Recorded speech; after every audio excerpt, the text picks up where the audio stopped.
Avez-vous déjà rêvé de voyager à travers l'espace, de découvrir des mondes si étranges et merveilleux qu'ils semblent défier l'imagination? Imaginez un univers où les planètes n'ont pas de surface solide sur laquelle atterrir. Des géants gazeux composés presque entièrement de gaz, où les tempêtes font rage pendant des siècles et les vents soufflent à des vitesses dépassant l'entendement humain. Ces mondes, gigantesques et mystérieux, sont les planètes gazeuses de notre système solaire. Jupiter, Saturne, Uranus et Neptune. Chacune d'elles est un univers à part entière, avec ses propres secrets, sa beauté et ses phénomènes naturels stupéfiants. Quels mystères cachent-ils dans leurs profondeurs insondables? Comment des planètes entièrement composées de gaz peuvent-elles exister? Et quelles merveilles inimaginables se cachent dans leur atmosphère tumultueuse? Chers voyageurs, bien le bonjour. Aujourd'hui, nous partons pour un voyage épique à travers l'espace, à la découverte des géantes de gaz. Mais avant de partir pour une nouvelle aventure, pense à liker la vidéo et à t'abonner pour ne rien manquer. Merci et bon voyage!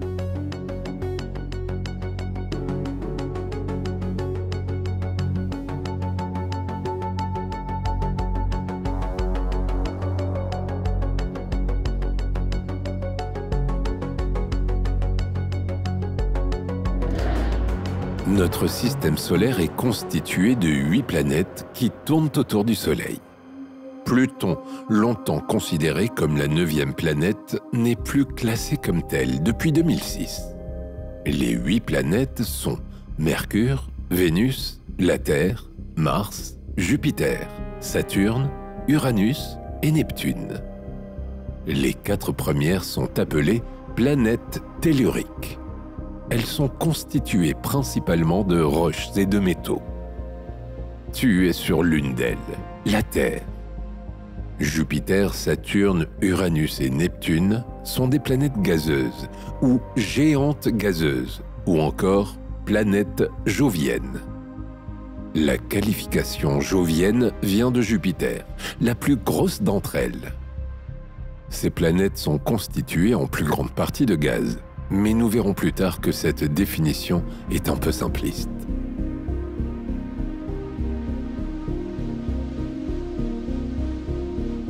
Pourquoi les 4 planètes les plus éloignées du Soleil ne sont-elles pas solides? Justement, car elles sont loin du Soleil. La luminosité solaire a défini 2 zones distinctes dans le système solaire, séparées par ce que l'on appelle la ligne des glaces. Cette démarcation imaginaire joue un rôle crucial dans la composition et la formation des planètes. Pour comprendre pourquoi les 4 planètes les plus éloignées du Soleil, Jupiter, Saturne, Uranus et Neptune, ne sont pas solides, il est essentiel de plonger dans les mécanismes de formation planétaire et l'influence de la distance au Soleil.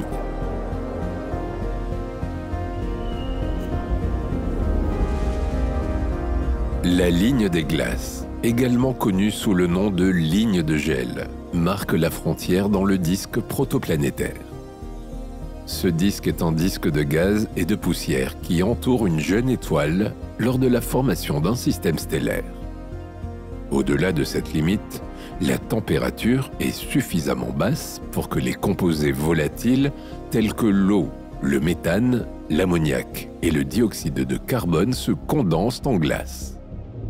Cette ligne se situe généralement à une distance où la température descend en dessous d'environ -123 degrés Celsius, ce qui permet à ces composés de passer de l'état gazeux à l'état solide.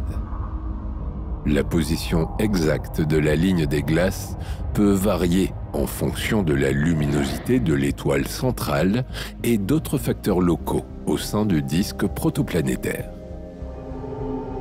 Dans notre système solaire, elle est située à environ 5 UA, soit 5 fois la distance Terre-Soleil.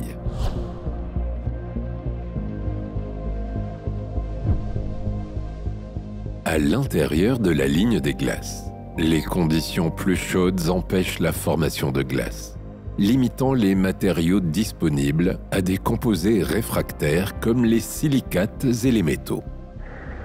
Ces matériaux forment des grains qui s'agrègent progressivement pour créer des planétésimaux et, finalement, des planètes telluriques avec des noyaux solides. La Terre, Mars, Vénus et Mercure se sont formés dans cette zone, caractérisée par des surfaces rocheuses et des compositions majoritairement solides.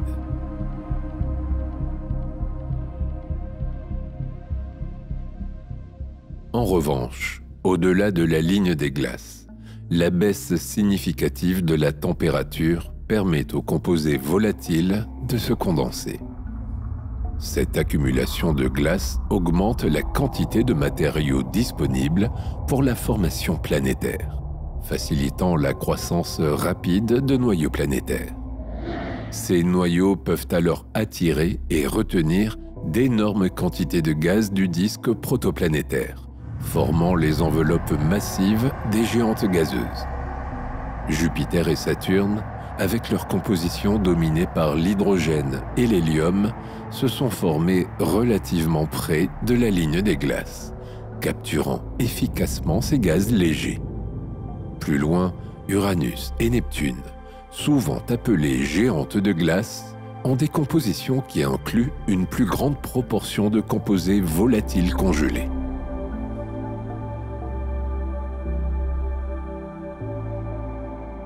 Elles sont nées quasiment en même temps que le Soleil, il y a 4,55 milliards d'années, au sein d'un même nuage. Tout a commencé avec un nuage de gaz et de poussière qui s'est effondré sous son propre poids, formant un disque.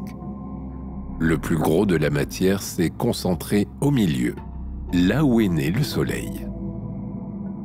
Les poussières et le gaz restant ont continué à tourner en prenant des dispositions particulières. Les éléments les plus lourds sont restés près du Soleil, au centre du disque. Les éléments légers se sont dirigés vers la périphérie. Ces éléments légers sont, vous l'avez compris, les gaz et les poussières. Deux poussières se sont rencontrées pour en former une un peu plus grosse. Cela se répète par accrétion boule de neige jusqu'à former des bébés planètes appelées protoplanètes qui peuvent avoir 10 fois la masse de la Terre. La masse de ces protoplanètes formées de roches et parfois de glace commence à attirer vers elles les débris qui se trouvent à proximité. Parmi ces débris, les gaz environnants. L'accumulation de ces gaz augmente cette masse. La masse critique du cœur solide est atteinte au bout de 8 millions d'années et constitue environ 15 masses terrestres.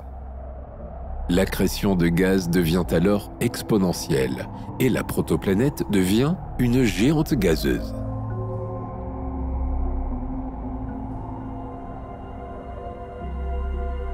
C'est cette même masse qui permet encore aujourd'hui aux géantes gazeuses de retenir ces gaz autour d'elles.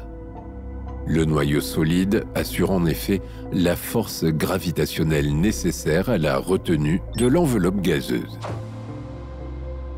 Sans lui, les vents solaires auraient balayé les gaz depuis longtemps. Cette explication, dite de cœur solide, est celle qui prévaut actuellement pour la formation des géantes gazeuses. Mais le débat sur la formation des planètes gazeuses est encore loin d'être tranché. Un deuxième scénario existe, celui de l'instabilité gravitationnelle. Les planètes géantes se formeraient comme les étoiles.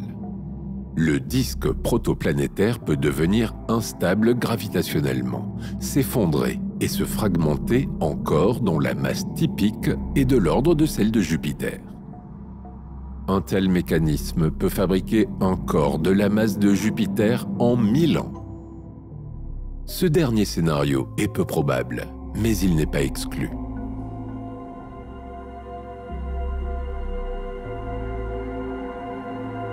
Les planètes géantes n'ont pas pour seul point commun d'être des planètes gazeuses. Elles ont tout un anneau, même si celui de Saturne est le plus proéminent et le plus célèbre. Elles ont aussi toutes des satellites.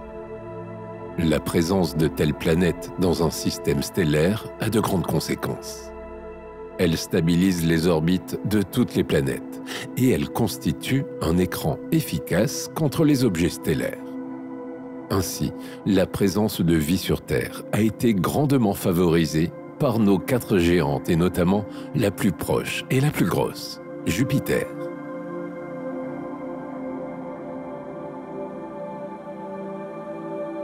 Jupiter et Saturne sont principalement composés d'hydrogène et d'hélium, les 2 éléments les plus abondants dans l'univers.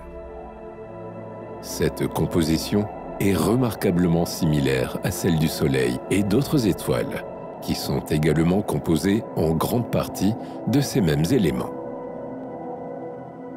L'hydrogène et l'hélium ont été les premiers éléments formés après le Big Bang, et ils constituent la majorité de la matière baryonique de l'univers.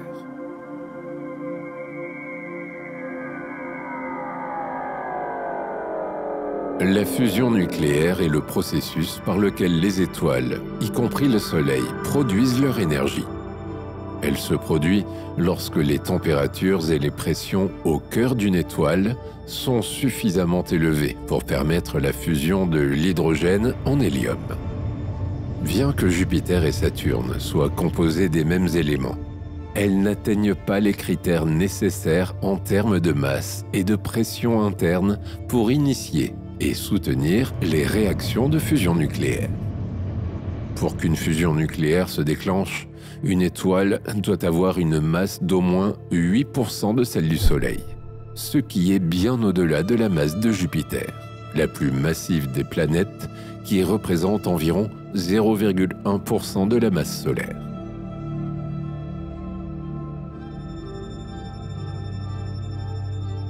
Malgré leur incapacité à déclencher la fusion nucléaire, Jupiter et Saturne sont des mastodontes planétaires.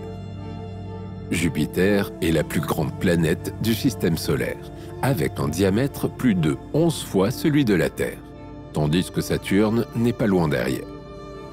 Leur grande taille et leur composition gazeuse signifient qu'elles ont des densités relativement faibles. En fait, Saturne a une densité moyenne inférieure à celle de l'eau.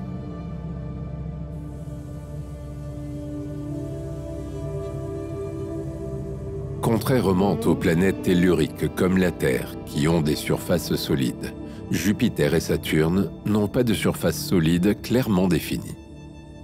Leur surface est composée de couches denses de gaz qui deviennent progressivement plus chaudes et plus denses en descendant vers le noyau.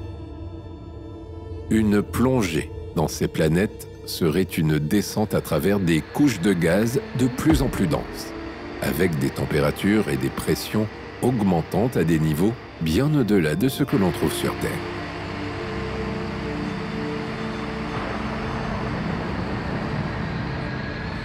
À mesure que l'on pénètre plus profondément dans les géantes gazeuses, on rencontre des conditions extrêmes. Bien que ces planètes ne possèdent pas de surface solide, leurs couches internes exercent des pressions et des températures colossales. Ces conditions peuvent conduire à la formation de mers d'hydrogène métallique, un état de l'hydrogène sous une pression si intense qu'il adopte des propriétés électriques et thermiques similaires à celles des métaux. Cette phase de l'hydrogène contribue au champ magnétique puissant de ces planètes, en particulier Jupiter.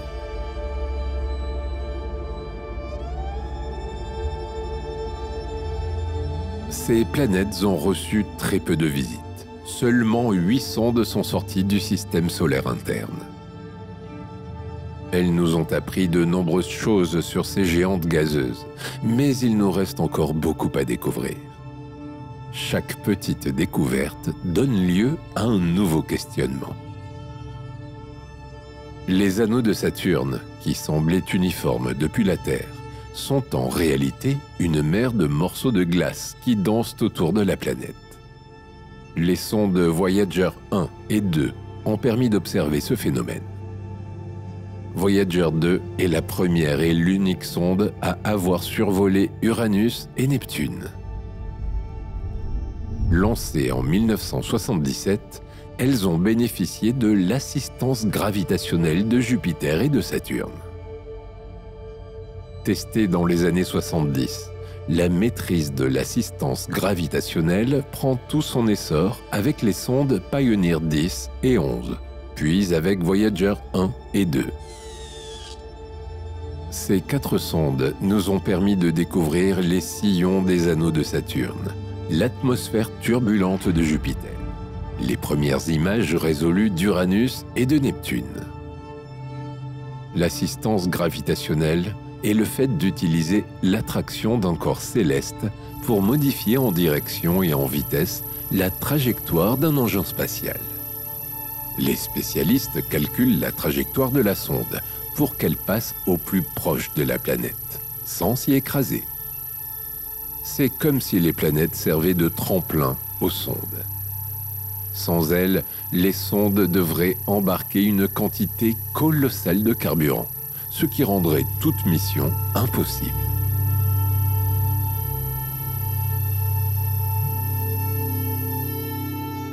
L'exemple le plus spectaculaire est celui de Voyager 2. Profitant d'un alignement optimal des 4 planètes externes, la sonde lancée à la bonne vitesse durant une fenêtre de lancement profite de la vitesse de rotation de la Terre autour du Soleil pour atteindre Jupiter en 2 ans. Et ce n'est pas tout, puisqu'elle atteint la vitesse adéquate pour accélérer et changer de direction de manière à se retrouver sur la trajectoire de Saturne 18 mois plus tard. Elle continue pour atteindre 4 ans et demi plus tard la trajectoire d'Uranus. Celle-ci lui donne l'impulsion nécessaire pour se retrouver sur la route de Neptune 3 ans et demi plus tard. Quel long et fascinant voyage! La chance a souri aux chercheurs, car l'alignement des planètes permettant un tel balai ne se produit que tous les 176 ans. Voyager 1 et 2 poursuivent encore aujourd'hui leur voyage vers l'infini.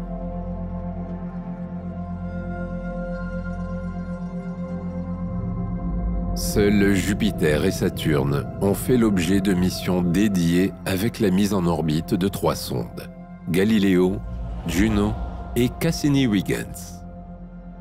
Ces 3 sondes nous ont apporté de riches renseignements sur les planètes gazeuses. Galileo s'est désintégré dans l'atmosphère de Jupiter le 21 septembre 2003. Cette fin programmée par la NASA évite qu'elle n'aille polluer la Lune Europe que l'on veut étudier. Cassini a plongé dans l'atmosphère de Saturne et s'y est désintégré en septembre 2017, faute de carburant. Huygens a cessé de transmettre des données après s'être posé sur Titan. Seul Juno orbite encore aujourd'hui autour de Jupiter. La sonde arrivée en 2017 a révélé l'apparence détaillée de Jupiter. Partons explorer cette première planète gazeuse.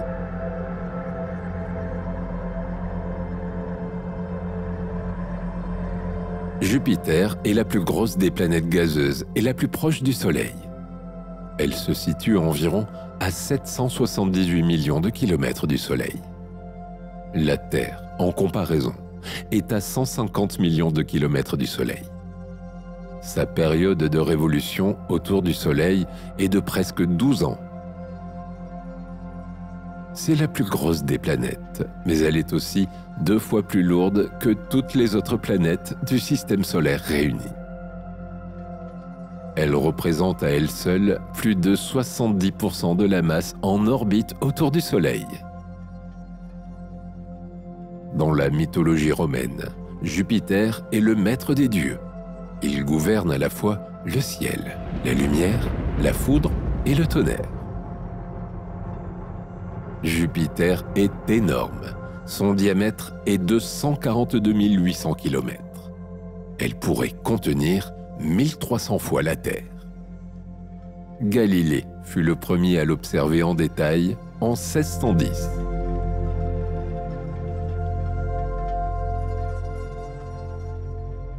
Quand on l'observe de l'espace, on ne voit que des bandes nuageuses blanches sur un fond d'atmosphère orangée, rouge ou beige, parallèles à l'équateur de la planète. Ce sont des masses gazeuses entraînées par la rotation de la planète. Ces bandes nuageuses de Jupiter, visibles comme des rayures parallèles à l'équateur, sont le résultat de la circulation atmosphérique de la planète. Ces bandes sont classées en zones, les bandes claires, et en ceintures, les bandes sombres, avec les zones représentant des régions de montée de gaz plus chauds et les ceintures indiquant des descentes de gaz plus froids. Cette alternance est une conséquence directe de la rotation rapide de Jupiter, qui complète un tour sur elle-même en environ 10 heures, créant d'énormes forces de Coriolis qui façonnent la circulation atmosphérique.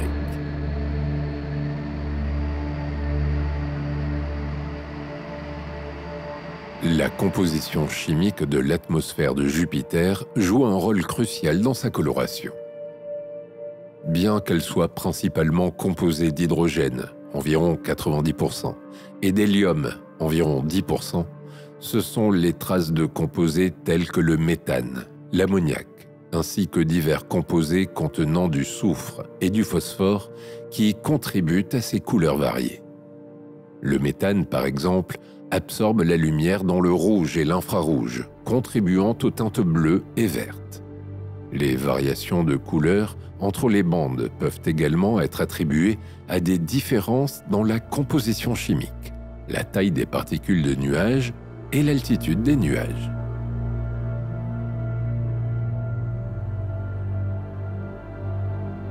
L'atmosphère de Jupiter, avec une épaisseur impressionnante de 5000 km, est extrêmement profonde comparée à celle de la Terre. Cette profondeur permet l'existence de plusieurs couches de nuages composées principalement d'ammoniac, de sulfure d'ammonium et d'eau, situées à différentes altitudes. La pression et la température augmentent avec la profondeur, conduisant à la formation d'hydrogène métallique dans les couches les plus profondes de l'atmosphère, un composant clé du champ magnétique puissant de Jupiter.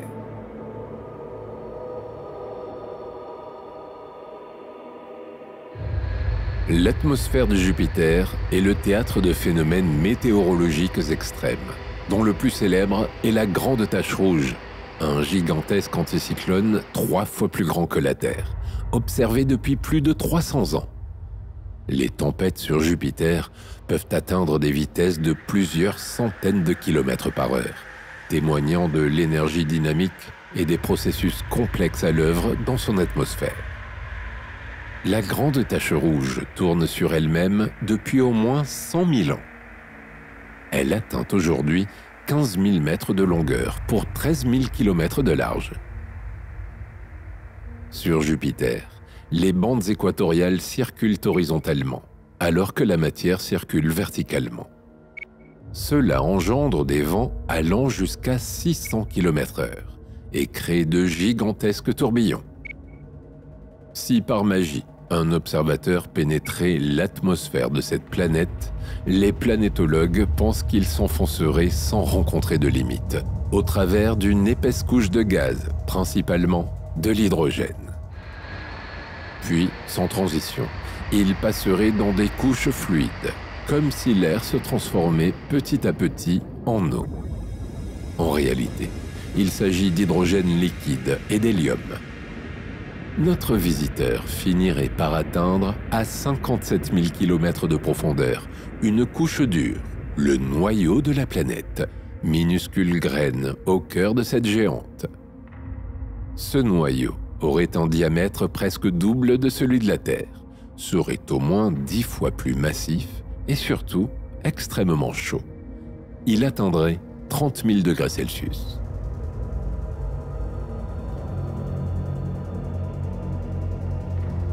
Comme toutes les planètes gazeuses, Jupiter possède un système d'anneaux. Révélé par la sonde Pioneer 10 En 1974, il est si ténu qu'il n'est visible qu'à contre-jour. Du fait de l'influence gravitationnelle de la planète, l'ensemble des particules s'est assemblé en un disque très mince. Ce système d'anneaux, photographié par Voyager, semble alimenté par des poussières provenant des plus proches satellites de Jupiter. Mais d'où viennent-ils ?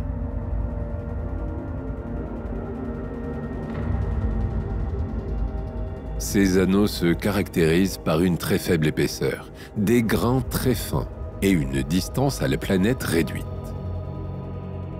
Le scénario le plus probable concernant leur origine suggère qu'ils sont constitués du matériau qui n'a pas servi à constituer le noyau dur de la planète. Comme ces blocs de roche sont trop proches de la planète et n'ont pas pu s'agglomérer pour former un satellite. Ces anneaux semblent totalement stables. Ils ne devraient pas évoluer dans les prochains millénaires.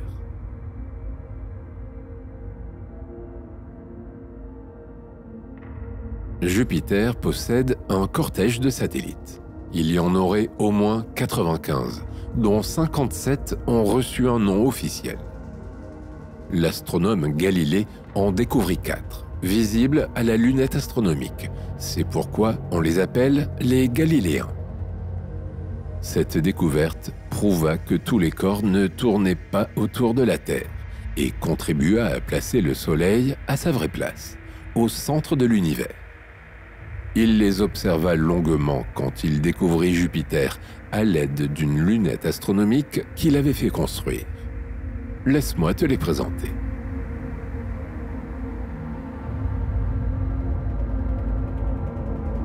La lune Galiléo la plus proche de Jupiter est Io. Son diamètre est de 3642 km. Sa distance de Jupiter est de 422 000 km.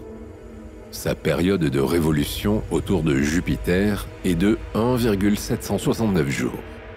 De loin, il ressemble à une bille blanche, jaune et orange. Certains astronomes le surnomment la pizza. Son volcanisme est très actif. Les images des sondes Voyager et Galileo ont montré de très nombreuses éruptions soufrées. Jusqu'à 300 bouches volcaniques ont été recensées. Sur une image d'Io, on peut voir le geyser pelé qui crache des jets d'acide sulfurique. Les plaines environnantes sont marquées de coulées de soufre jaune, rouge, orange ou noir, selon la température à laquelle le soufre s'est solidifié. Cela serait dû à la forte influence de Jupiter et d'Europe. Les deux corps voisins provoqueraient d'intenses forces de marée et perturberaient l'équilibre du satellite. Sa surface est très jeune, comme le montre l'absence de cratères d'origine météoritique. En profondeur, sa matière est en fusion. Un jour viendra où Io franchira la limite de roche de Jupiter. C'est la zone où la force d'attraction de la planète réussit à tout briser. Io sera alors détruit et ses débris formeront des anneaux similaires à ceux de Saturne.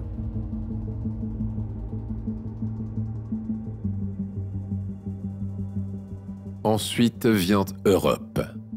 Son diamètre est de 3130 km. Sa distance à la planète est de 671 000 km. Sa période de révolution autour de Jupiter est de 3 jours et demi. Europe est le corps le plus lisse du système solaire. Ce satellite jovien présente une surface aussi lisse qu'une boule de billard. Les météorites, en crevant sa surface gelée, laissent échapper une lave d'eau qui, en se solidifiant, efface toute trace de l'impact.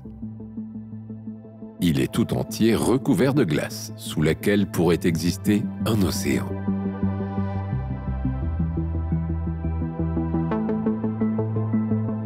Ensuite vient Ganymède. Avec un diamètre de 5260 km, c'est le satellite le plus gros du système solaire. Sa distance à la planète est de 1 070 000 km. Sa période de révolution est de 7,155 jours. L'analyse de son sol montre une activité géologique très complexe, avec des terrains d'âge différents.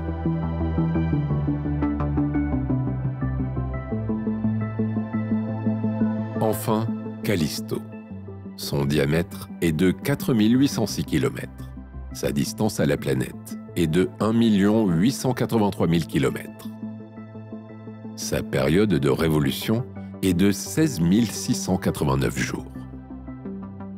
Ce corps glacé présente de nombreux cratères d'impact, notamment une gigantesque structure circulaire de 600 km, nommée Valhalla.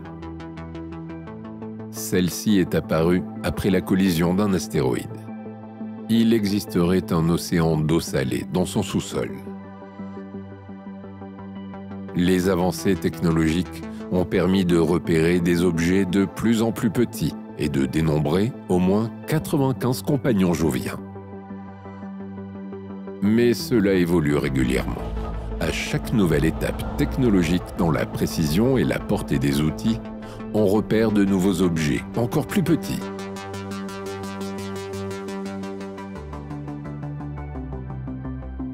La sonde Galileo a plongé jusqu'à 160 km à l'intérieur de Jupiter, soit moins de 0,2% de son rayon, avant d'être détruite par les conditions extrêmes de température et de pression qui y règnent. Les scientifiques étudient toujours assidûment Jupiter, car il reste encore beaucoup à découvrir. En mai 2020, grâce au télescope Gemini situé à Hawaï, ils ont réussi à saisir les détails les plus petits jamais vus depuis le sol, dans son atmosphère en lumière infrarouge. En août 2022, le télescope spatial James Webb nous a livré une autre image inédite, en infrarouge. On y décèle des brumes, des aurores à la surface de Jupiter. Actuellement, c'est la sonde Juno, lancée par la NASA, qui gravite autour de cette planète. Grâce à elle, on sait que l'eau représente 0,25% des molécules de la chaude atmosphère de Jupiter, au niveau de son équateur. Le 14 avril 2023, l'ESA a lancé une mission ambitieuse. Jupiter Icy Moon Explorer, ou JUICE, qui est censée parvenir à destination en 2031. Elle explorera 3 des satellites de Jupiter, Callisto, Europe et Ganymède. Ils sont soupçonnés d'abriter un océan sous une croûte glacée.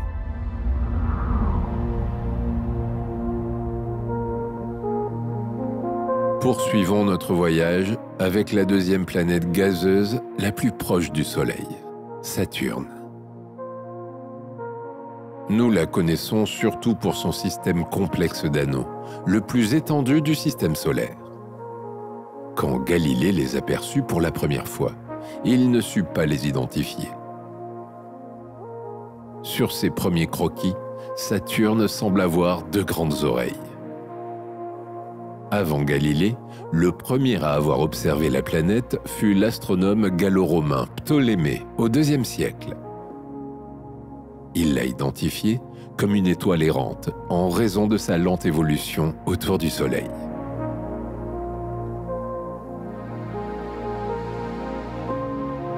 On lui donne le nom de Saturne, dieu du temps, chez les Romains. Ce dieu guidait les hommes et leur apprenait l'usage des outils nécessaires au travail de la terre. Elle se situe à 1427 millions de kilomètres du Soleil. Son diamètre est de 120 600 kilomètres. Cette belle planète possède des couches nuageuses semblables à celles de Jupiter. Sa teinte jaune pâle provient de cristaux de glace composés d'un produit chimique appelé ammoniac dans la haute atmosphère. L'une de ses caractéristiques est la grande tache blanche. C'est une tempête située dans l'hémisphère nord de Saturne qui se produit périodiquement, environ tous les 30 ans. Elle peut s'étendre sur des milliers de kilomètres et durer plusieurs mois.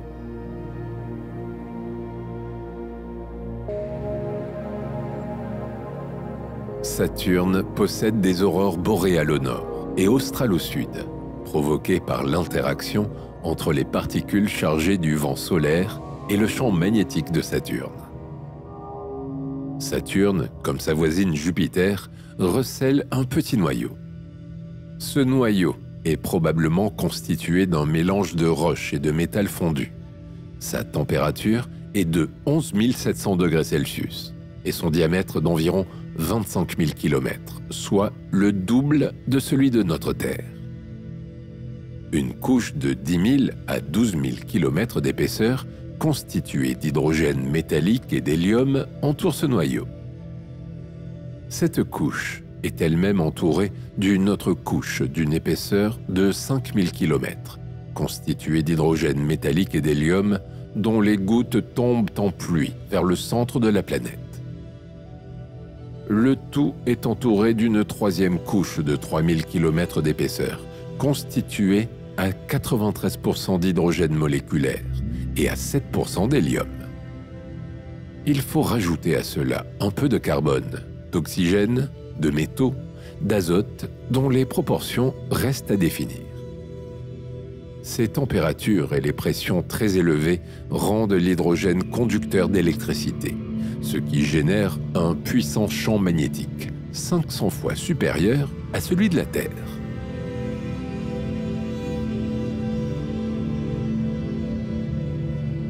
Saturne se caractérise par une faible densité. Plongée dans une baignoire à sa taille, elle flotterait. Elle possède également une source interne d'énergie, 1,76 fois plus intense que le rayonnement solaire absorbé par la planète. Sa rotation, presque identique à celle de Jupiter, étire les formations nuageuses en bandes colorées, parallèles à son équateur. Sa période de rotation est de 10 heures, 39 minutes et 24 secondes. Sa période de révolution dépasse les 29 années terrestres. Son axe de rotation est incliné à 26,7 degrés, ce qui provoque des variations saisonnières, comme sur Terre. Une saison sur Saturne dure 7 années et demie terrestres. Saturne a une trajectoire excentrique, assez allongée, ce qui fait que quand elle est au plus près du Soleil, son atmosphère est le siège de tempêtes, où les vents peuvent souffler jusqu'à 2000 km/h. Ces tempêtes ont lieu environ tous les 30 ans.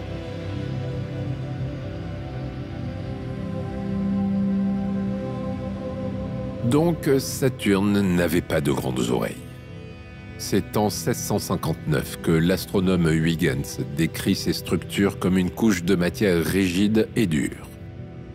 En 1785, l'astronome Laplace affirme que cette structure, telle un cerceau, doit être en rotation pour pouvoir se maintenir autour de la planète.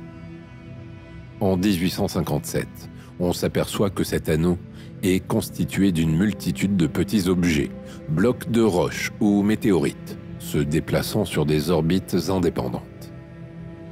Ces objets ont des diamètres variant de quelques centimètres à quelques mètres, certains ayant la taille d'un immeuble. Édouard Roche découvre en 1848 qu'il existe une distance d'un corps à une planète en deçà de laquelle le corps ne peut qu'être déformé et explosé. Voilà pourquoi les blocs constituant les anneaux ne peuvent s'agglomérer encore plus gros. Ils sont trop près de Saturne. Cette distance est appelée limite de Roche, du nom de son inventeur.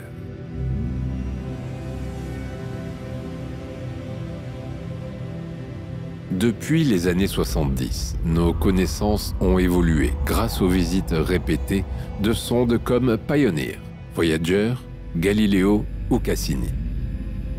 Cassini a tourné pendant 13 ans en orbite autour de la planète, de 2004 à 2017.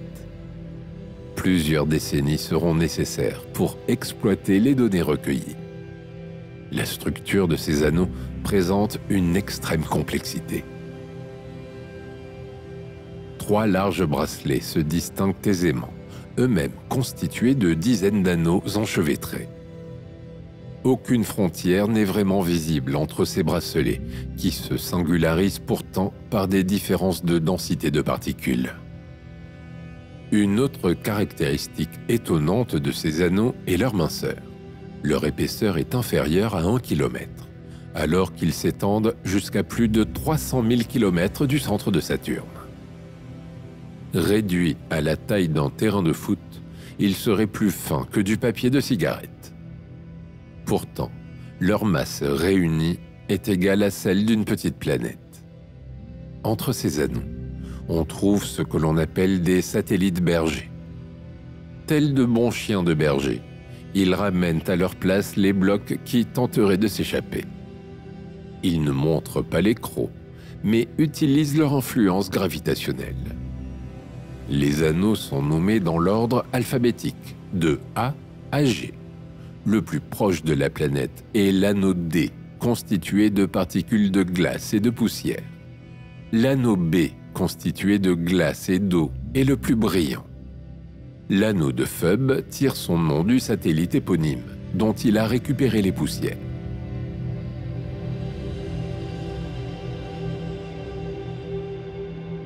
En plus de ces anneaux, Saturne possède de nombreux satellites, dont Titan, une énorme lune, qui présenterait des similitudes avec notre Terre. Le diamètre de Titan est de 5150 km, soit 1,5 fois celui de la Lune. Sa période de révolution autour de Saturne est de presque 16 jours. Titan comprend à lui seul 96% de la masse en orbite autour de la planète. Il est suffisamment massif pour retenir une atmosphère. Celle-ci, composée d'azote et de méthane, lui donne une belle couleur orangée.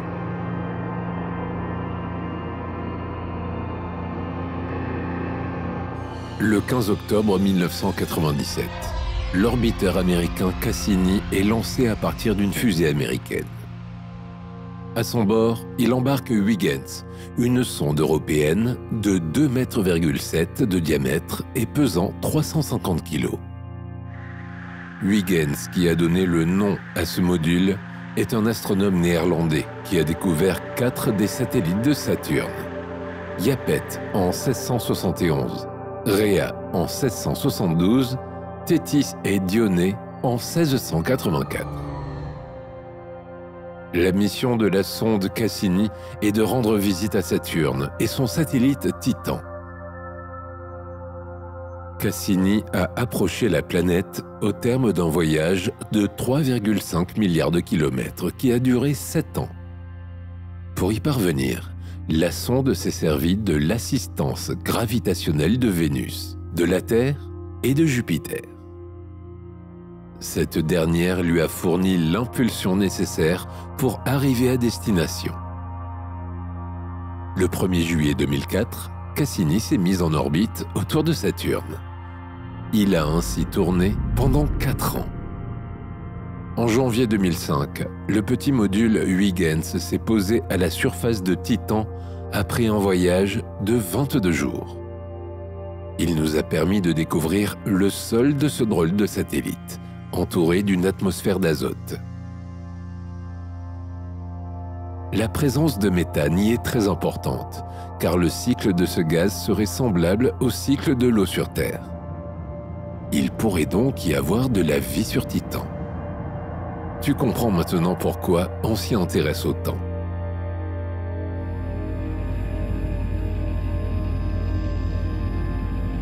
En 2023, on dénombre 146 satellites à Saturne, dont 145 sont confirmés. Le dernier est en attente de confirmation. La plupart ont été découverts à partir des années 80, et même après l'an 2000. Chaque année, les sondes et télescopes nous permettent de compter de nouveaux satellites.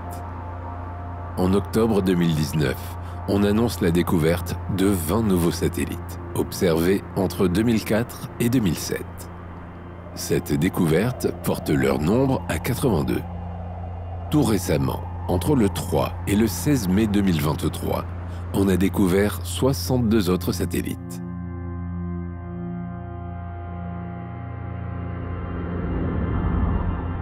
D'abord nommés selon des personnages et notamment des titans de la mythologie romaine, puis gréco-romaine, leur nombre croissant a obligé les astronomes à puiser dans d'autres mythologies. Leurs noms les définissent selon leur inclinaison. Les satellites dont l'inclinaison avoisine 36 degrés ont reçu des noms de géants gaulois. Nous avons beaucoup parlé de titans, mais les satellites de Saturne sont aussi nombreux que variés. Par exemple, Encelade émet des geysers de gaz et de poussière et pourrait contenir de l'eau liquide sous son pôle sud. Pour l'instant, cette intense activité géologique est encore inexpliquée. Iapet, lui, est étrangement bicolore. Une moitié de sa surface semble couverte d'une poussière sombre comme du charbon.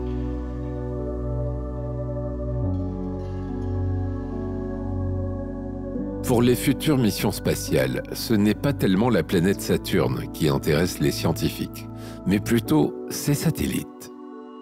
Longtemps négligé à cause de son apparence de vieux caillou, le satellite Minas fait parler de lui en ce moment. On vient de découvrir qu'il abriterait un océan à seulement 20 à 30 km de sa surface. Cela le rend tout de suite plus intéressant, car propice à la vie.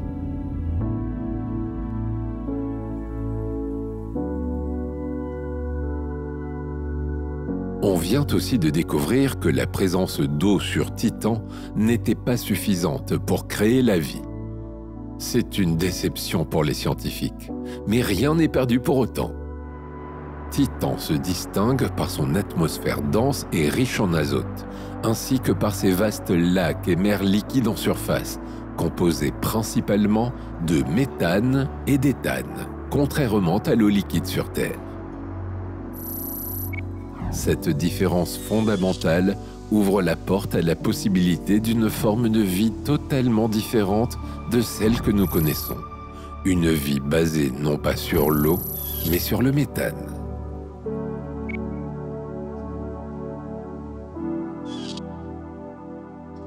La vie méthanogène sur Titan nécessiterait une biochimie radicalement différente de celle basée sur l'eau sur Terre. Sur notre planète, l'eau agit comme un solvant universel dans lequel se déroulent les réactions chimiques essentielles à la vie.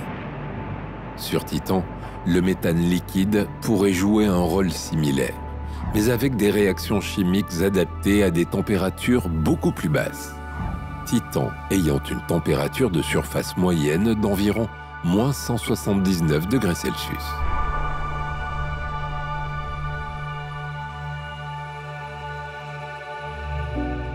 La vie méthanogène sur Titan impliquerait probablement des mécanismes métaboliques capables de tirer parti de l'énergie chimique disponible dans son environnement riche en hydrocarbures.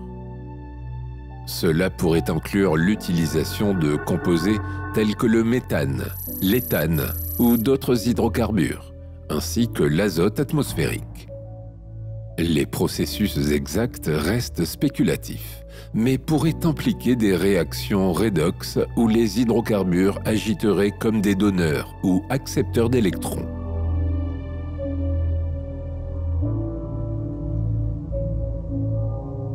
Les organismes terrestres utilisent des liquides pour construire des membranes cellulaires, créant une barrière et un environnement stable pour les réactions biochimiques.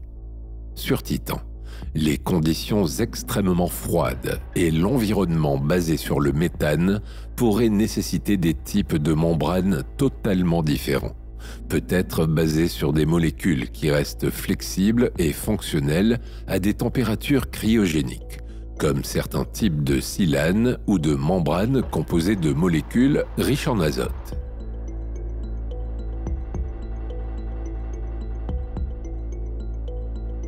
Détecter directement la vie méthanogène sur Titan est un défi majeur. Les missions comme Dragonfly, un drone-hélicoptère prévu de quitter la Terre en 2028 par la NASA pour explorer Titan 6 ans plus tard en 2034, visent à étudier sa chimie complexe, ses lacs d'hydrocarbures et potentiellement des signes de processus biologiques ou prébiotiques. Cependant, identifier des preuves concrètes de vie nécessitera une compréhension approfondie des processus chimiques abiotiques sur Titan pour distinguer clairement entre chimie organique complexe et activité biologique. La possibilité d'une vie méthanogène sur Titan pourrait avoir des implications profondes pour notre compréhension de la vie dans l'univers. Elle suggérerait que la vie pourrait exister dans des environnements considérablement différents de ceux de la Terre, élargissant considérablement la gamme des habitats potentiels où la vie pourrait être trouvée. Cela remettrait aussi en question notre conception de la vie et les conditions nécessaires à son développement, soulignant l'incroyable adaptabilité des processus biologiques.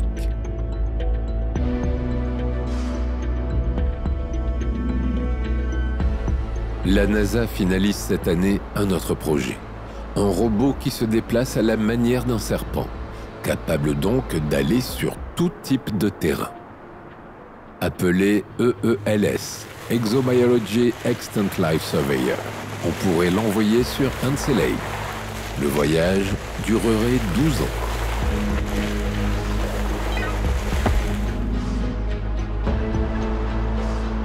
Jusqu'en 1781, on croyait que le système solaire se limitait à 6 planètes. Un professeur de musique passionné d'astronomie, William Herschel, commence à cette époque à se construire des télescopes de plus en plus grands. Son record ?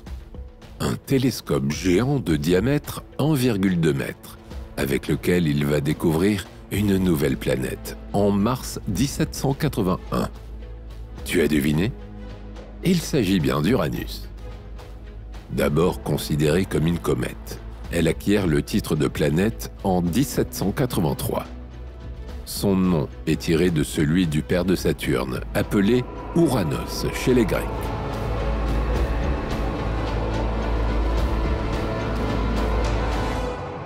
Elle est avec Neptune la seule représentante des planètes géantes glacées de notre système solaire.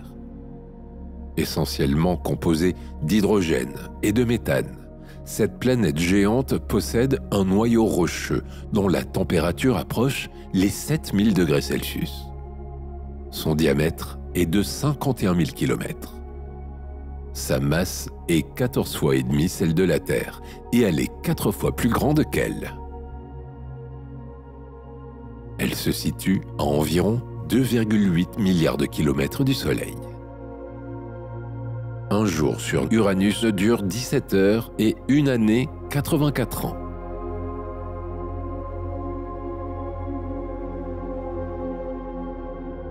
Elle détient le record de l'atmosphère la plus froide, puisqu'elle peut atteindre moins 210 degrés Celsius.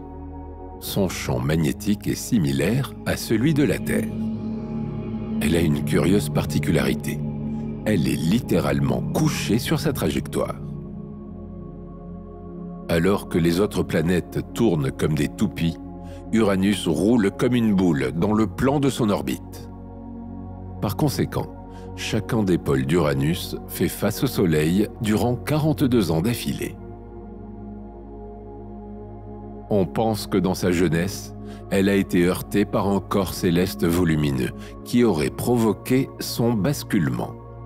Certains la surnomment la planète couchée. Les différences de température entre face éclairée et face à l'ombre créent une météorologie très étrange.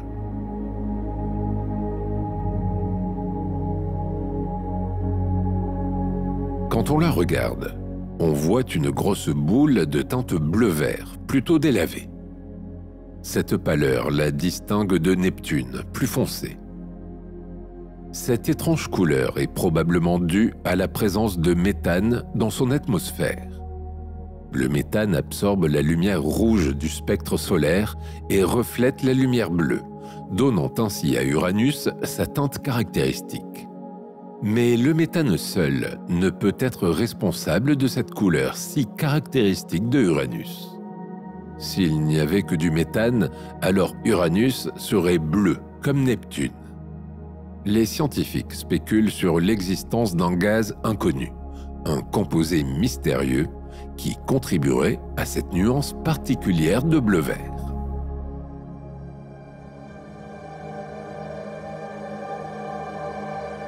Elle possède en son centre un noyau un peu plus petit que la Terre, formé de roches silicatées, de fer et de nickel.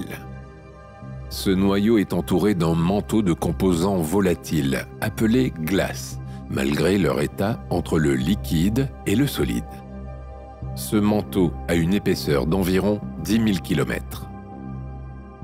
Les composants sont formés d'eau, d'ammoniac et de méthane. Tout ceci est enveloppé dans une atmosphère composée à 83% d'hydrogène, 15% d'hélium, 2% de méthane.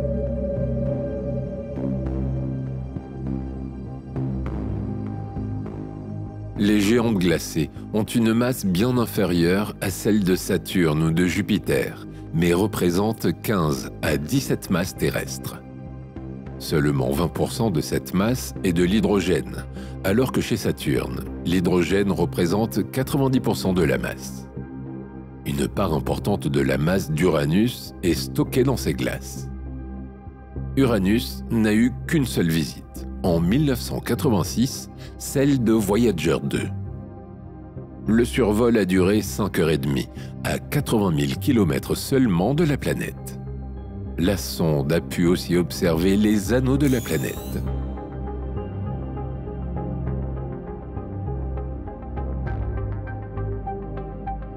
Uranus possède 13 anneaux de couleur sombre. Il représente le second système d'anneaux découvert après celui de Saturne. Composés de minéraux tels que le carbone, leur épaisseur est très faible et ils sont très étroits. Moins de 30 km d'épaisseur sur 1 à 10 km de large. Le télescope spatial Hubble a révélé les deux anneaux les plus externes en 2007, lorsque la planète s'est inclinée de telle manière que depuis la Terre, ces anneaux se sont superposés. Les premiers ont été découverts en 1977. Les roches constituant les anneaux contiennent peu de poussière et se composent essentiellement de rochers de 0,2 à 20 mètres de diamètre. Les anneaux sont appelés zeta, alpha, bêta, eta, gamma, delta, lambda, epsilon, nu, mu et 6, 5, 4. Mu, l'anneau le plus éloigné d'Uranus, présente une jolie couleur bleue. C'est le cas aussi pour l'anneau le plus externe de Saturne. Ces deux anneaux possèdent une lune, Mab pour celui d'Uranus et Encelade pour celui de Saturne. Les astronomes pensent que ces satellites jouent le rôle de filtre en capturant les larges particules de l'anneau, tout en laissant passer les plus petites. Ces particules, plus petites que le micron, diffuseraient la lumière bleue. L'anneau nu, voisin de Mu, présente une belle couleur rouge.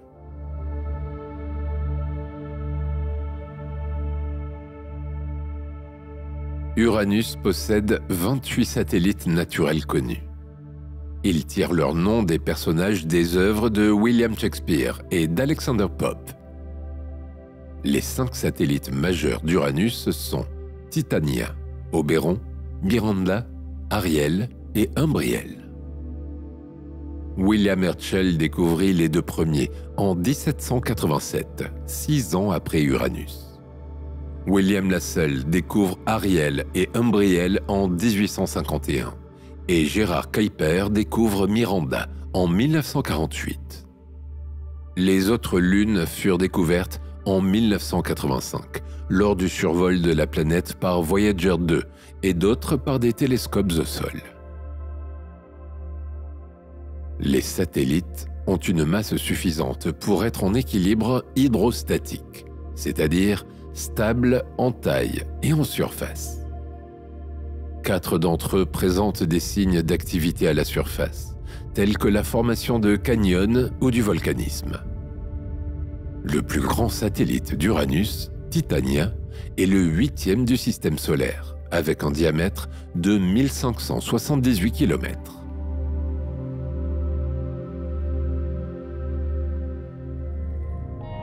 Selon une étude japonaise publiée en 2020, les satellites d'Uranus se seraient formés à l'impact d'un corps avec la planète. Cet impact aurait produit un disque de vapeur qui se serait condensé et aurait produit des particules de glace. Ces particules auraient formé les satellites par accrétion.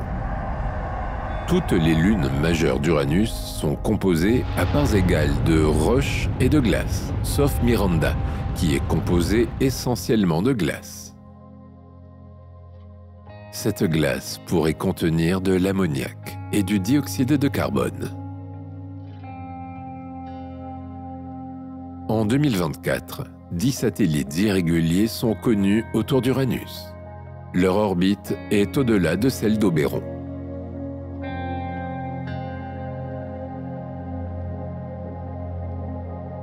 Ces dernières 30 années, Uranus n'a pas fait partie des missions prioritaires de la NASA. Mais les choses vont changer. En avril 2022, l'Agence spatiale américaine a dévoilé de prochaines missions pour Uranus, Uranus Orbiter and Probe. Le lancement est prévu pour 2031. Il faudra attendre 2044 pour que la sonde de cette expédition se place en orbite autour de la planète et permette de nouvelles découvertes. Elle étudiera la structure et les origines de la planète, ainsi que la nature et le processus de formation de ses anneaux. Les astronomes attendent beaucoup de cette expédition, car cette planète fait encore l'objet de nombreuses interrogations.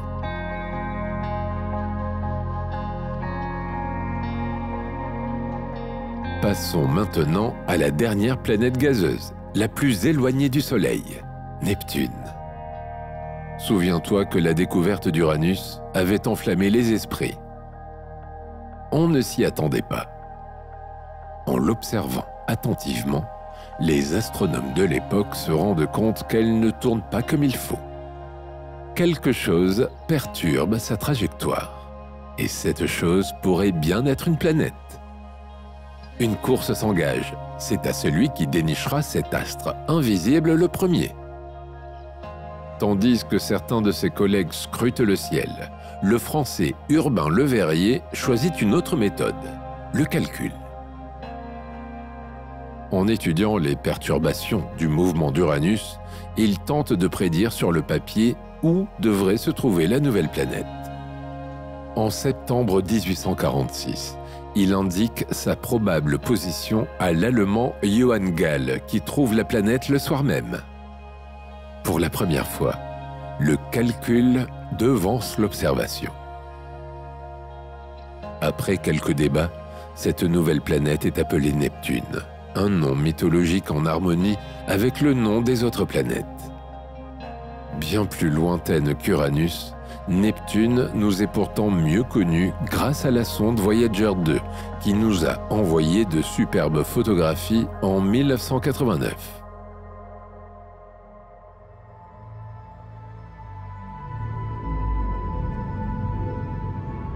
Neptune affiche une belle couleur bleue.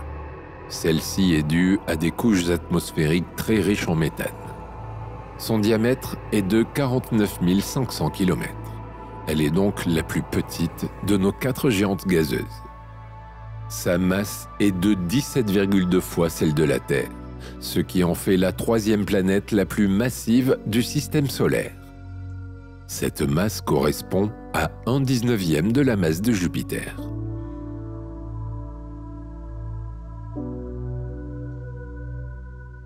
Neptune est la planète géante la plus dense du système solaire. Sa distance au Soleil est de 4,5 milliards de kilomètres.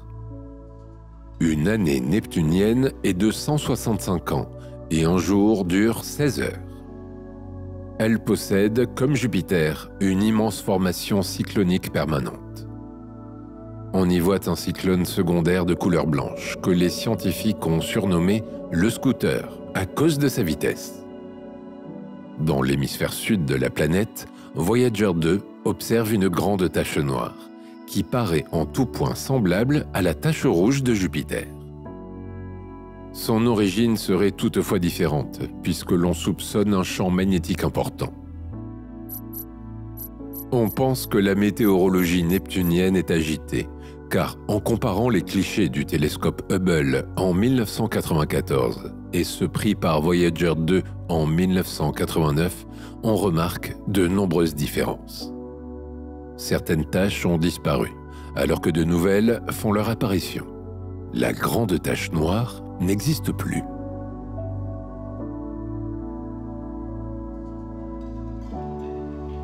La structure interne de Neptune est semblable à celle d'Uranus. Elle possède probablement un noyau solide composé de fer, de nickel et de silicate. La pression au centre serait 2 fois plus élevée qu'au centre de la Terre et la température avoisinerait les 7826 degrés Celsius. Au-dessus de ce noyau, elle pourrait présenter une composition assez uniforme de différentes glaces, d'hydrogène et d'hélium. Cela la différencie de Jupiter ou Saturne, qui présentent une structure en couche.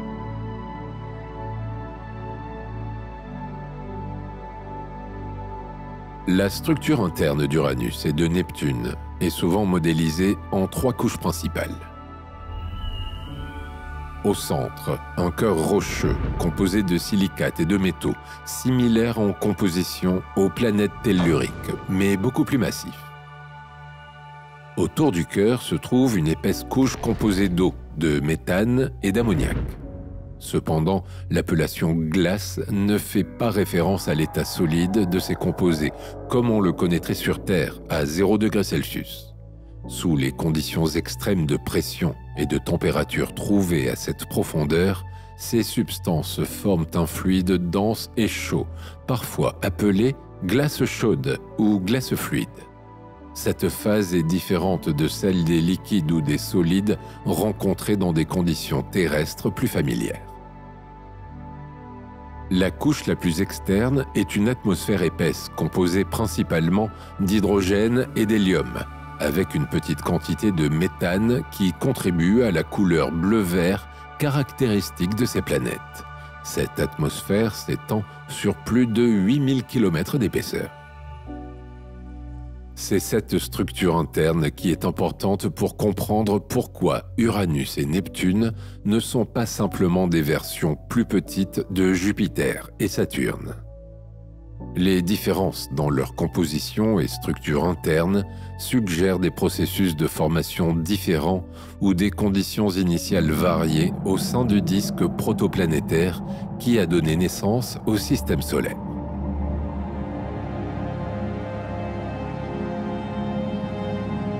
Sa chaleur interne est suffisante pour générer des vents planétaires allant jusqu'à plus de 2000 km/h, les plus rapides du système solaire. La température de Neptune est loin d'être stable.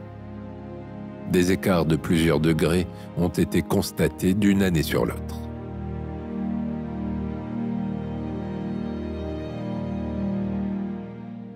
Parlons d'une autre curiosité propre à Neptune et Uranus, les pluies de diamants. Depuis quelques années, une hypothèse circule. Il pleuvrait des diamants au cœur de Neptune. Comment cela est-il possible? Des scientifiques de l'université de Stanford ont reproduit en laboratoire les conditions extrêmes de Neptune. Ils ont utilisé du polystyrène à la place du méthane et l'ont pulvérisé avec un laser optique. Ils ont observé une séparation de l'hydrogène et du carbone. L'hydrogène s'échappe et le carbone se transforme en diamant. Ces diamants coulerait vers le centre de la planète plutôt que d'y pleuvoir. De quoi rêver, non ?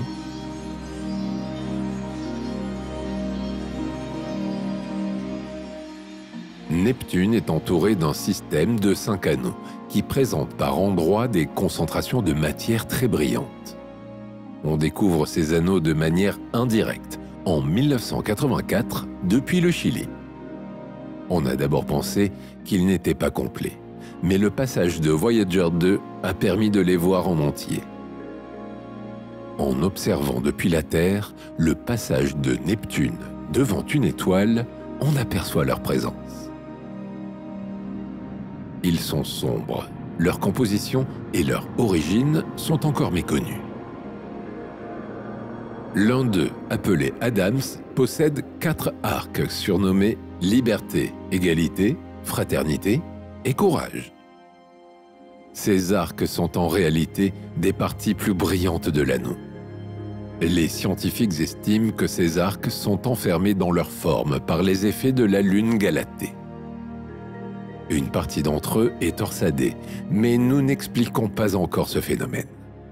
Les 3 principaux anneaux sont Gale, situé à 41 900 km du centre de Neptune, puis Le Verrier et Adams.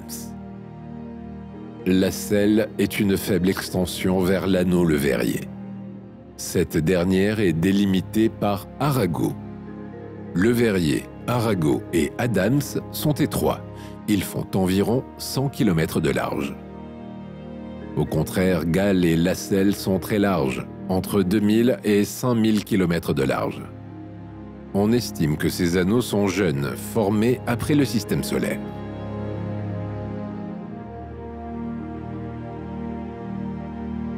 Neptune possède 16 satellites confirmés.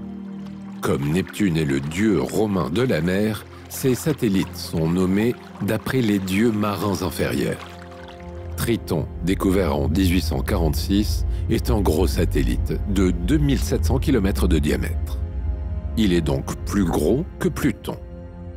Il évolue à environ 355 000 km de la planète. Volcanique, il crache des panaches de glace. Cette activité modifie régulièrement sa surface et en fait la 2e plus jeune du système solaire. Fait étrange, il gravite autour de la planète, dans le sens opposé de tous les autres satellites. Ce déplacement particulier suggère qu'il est une ancienne planète naine, récupérée par Neptune.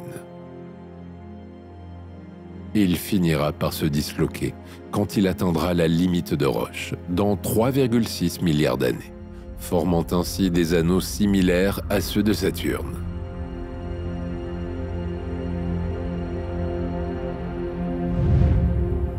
Néréide, le plus lointain, a été découvert en 1949.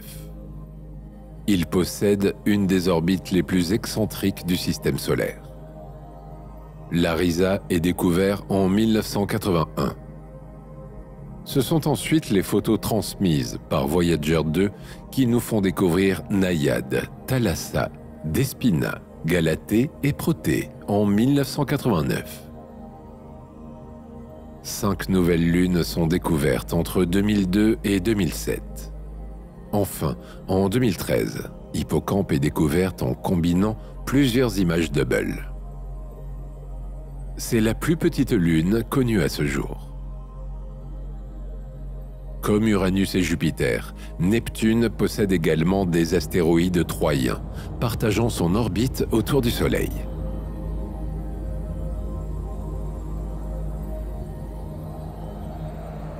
De nombreux projets ont été abandonnés ces dernières années. Une proposition est en cours par le programme Discovery. La sonde Trident effectuerait un survol de Triton et de Neptune en 2038. Un seul survol est prévu, au cours duquel les données acquises devront permettre de déterminer si l'océan souterrain prévu par les modèles est bien présent, et donc si cette lune est potentiellement habitable. En 2030, l'alignement d'Uranus et de Neptune favoriserait une mission spatiale vers ces planètes. Mais 2030 en astronomie, c'est demain.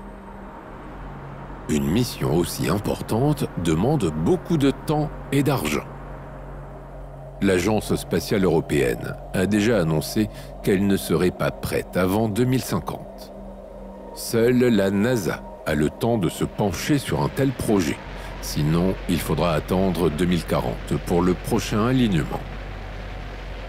L'étude de ces planètes présente un autre grand intérêt: comprendre les exoplanètes de même taille. Environ 40% des exoplanètes connues ont la taille d'une géante de glace.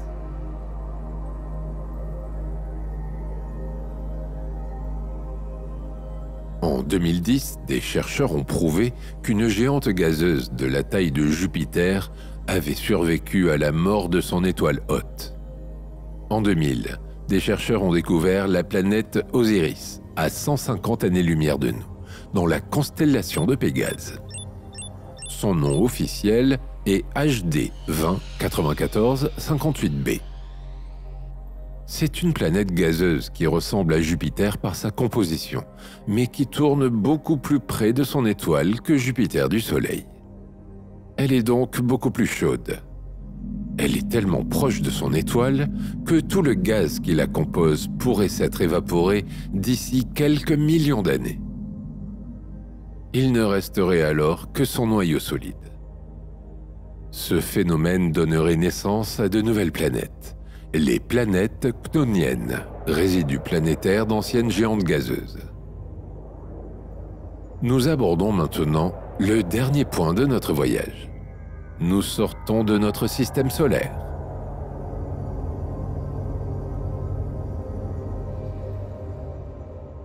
Les planètes extérieures à notre système solaire s'appellent des exoplanètes. Des télescopes sont placés dans l'espace afin de se rapprocher de ces corps célestes et de nous envoyer les images les plus précises possibles. L'un des objectifs de ces observatoires spatiaux est de recenser les exoplanètes. Le télescope spatial Kepler, envoyé par la NASA en 2009, a découvert plus de 2000 exoplanètes en 9 ans.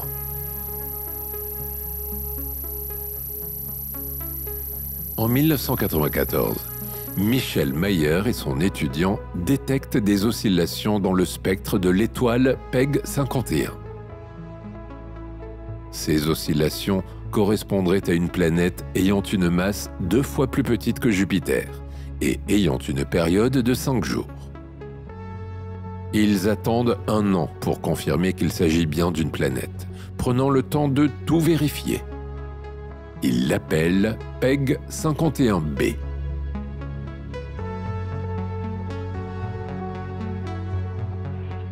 Aujourd'hui, nous en sommes à 5640 exoplanètes confirmées. La plupart sont très grosses et gazeuses. Mais comme elles orbitent très près de leur étoile, elles possèdent des propriétés bien différentes de celles de nos planètes gazeuses. Mais jusqu'où ce voyage va-t-il nous mener? PEG 51b n'est pas seulement une planète géante ressemblant à Jupiter. Elle appartient de plus à une catégorie de planètes n'ayant pas d'équivalent dans le système solaire, les Jupiters chaudes. La découverte de PEG 51b a été suivie de plusieurs autres planètes du même type. PEG 51b gravite à seulement 7,5 millions de kilomètres de son Soleil. Les Jupiters chaudes, que l'on étudie maintenant depuis 25 ans, sont définis par une masse et une taille proche de celle de Jupiter, et une période de révolution de moins de 10 jours. La Jupiter chaude WASP-121b a une période de rotation de 1,9 jours. La température à sa surface peut atteindre 4000 degrés Celsius. Comme elles sont proches de leur étoile, elles ont une température très élevée. C'est 10 fois plus chaud que Vénus, la planète la plus chaude du système solaire.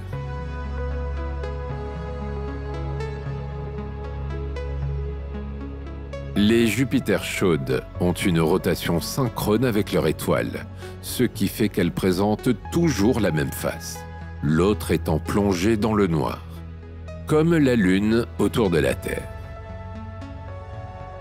Les scientifiques estiment qu'au fil du temps, les gaz enveloppant ces planètes bouillantes vont s'évaporer sous l'effet des vents solaires. Il ne restera plus qu'un noyau métallique et rocheux. Les Jupiters chaudes pourraient nous permettre de mieux comprendre nos géantes gazeuses. On pourrait percer grâce à elles le mystère du centre de Jupiter et être enfin sûr qu'un noyau dur s'y situe. Car oui, il y a toujours un doute. Actuellement, on dénombre environ 400 Jupiters chaudes. Les Jupiters chaudes sont facilement détectables grâce à la technique du transit. Cela consiste à analyser l'obscurcissement d'une étoile lorsqu'une planète passe entre elle et nous. Certains scientifiques pensent que les Jupiters chaudes se sont formés ailleurs qu'à leur emplacement actuel, beaucoup plus loin de leur étoile. Elles se seraient rapprochées à la suite de la perturbation de leur orbite. Nous ne sommes qu'au début de l'acquisition des données nécessaires à la caractérisation des Jupiters chaudes. Ces observations vont ensuite être étendues à des objets plus petits, plus éloignés.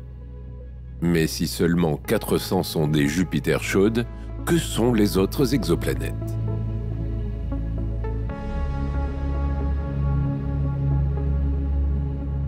Sache qu'il existe également des Jupiters tièdes et froides. Qu'est-ce que donc qu'une Jupiter tiède?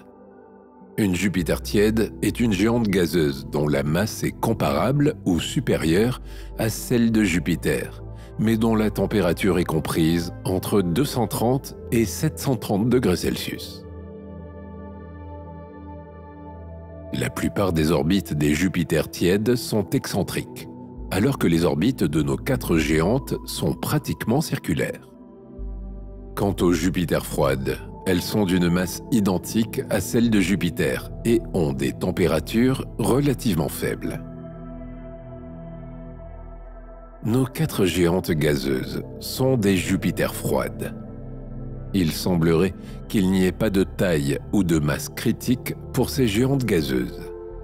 Certaines font 10 fois la taille de Jupiter, alors que d'autres ne correspondent qu'à une fraction de la masse de Saturne.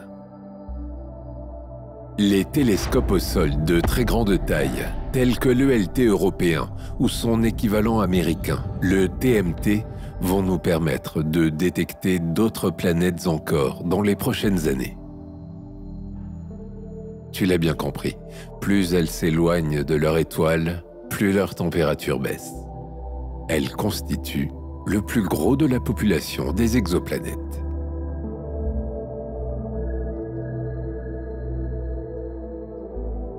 Mais l'univers nous réserve encore de plus grandes surprises. L'année dernière, des astronomes américains ont découvert un peu par hasard une planète qui ne devrait pas exister. Pourquoi?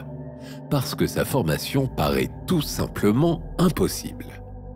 Placée en orbite à proximité d'une naine rouge, moins chaude et moins lumineuse que le Soleil, elle n'aurait pas dû réussir à se former. La naine rouge a une masse jugée trop faible pour former une géante gazeuse de la taille de Jupiter et dont la masse représente 40% de la sienne. Pour qu'une géante gazeuse se forme, il faut assez de matériaux dans le disque pour former le noyau initial. Si ensuite le disque s'évapore avant que le noyau massif ne soit formé, une géante gazeuse ne peut pas se créer. Pourtant, elle existe bel et bien. Cette planète interdite représente une énigme. Elle s'appelle pour l'instant TOI-5205. Elle est si grosse qu'elle bloque 7% de la lumière de son étoile. Jupiter tournant autour du Soleil peut être comparable à un petit pois tournant autour d'un pamplemousse. TOI-5205 tournant autour de son étoile peut être comparable à un petit pois tournant autour d'un citron. C'est du jamais vu.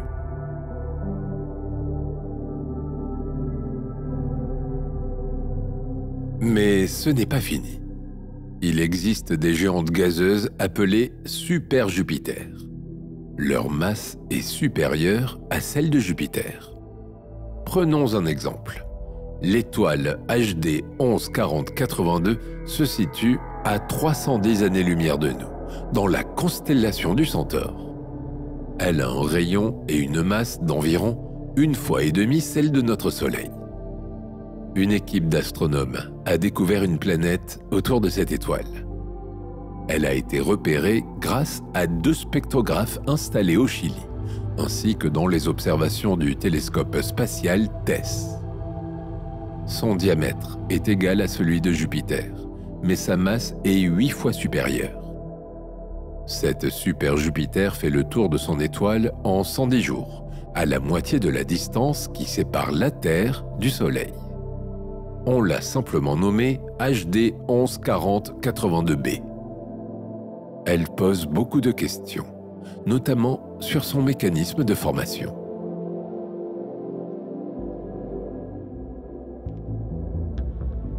Nous avons vu où en était la recherche concernant les 4 géantes gazeuses Jupiter, Saturne, Uranus et Neptune.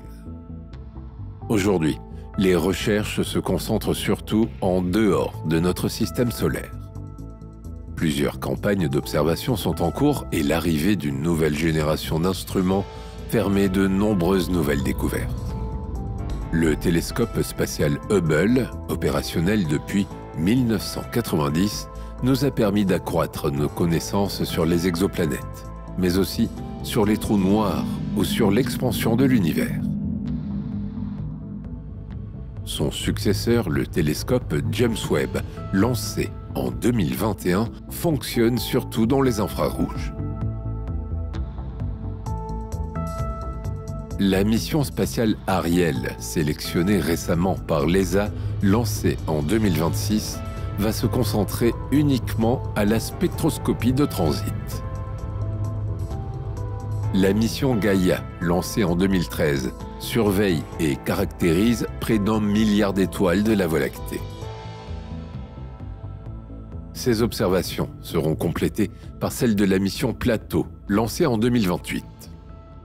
Elles seront d'une plus grande précision que celles de la mission Kepler. Les instruments au sol ne sont pas en reste. ALMA est actuellement le plus grand radiotélescope au monde. Avec ses 66 antennes, il nous livre de nouveaux éléments sur la formation de l'univers. Il a la capacité d'un télescope de 14 km de diamètre. Il permet de voir 100 fois mieux que n'importe quel regroupement de télescopes.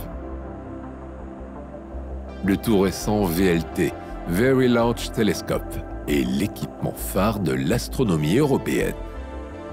Il s'agit de plusieurs télescopes pouvant être utilisés ensemble ou séparément. Leur puissance et leur précision sont telles que l'on pourrait distinguer les 2 phares d'une voiture qui serait sur la Lune. Ces 2 télescopes sont situés dans le désert d'Atacama, au Chili, car c'est le meilleur endroit au monde pour observer le ciel. On profite à cet endroit d'un ciel dégagé et de l'éloignement des lumières de la ville.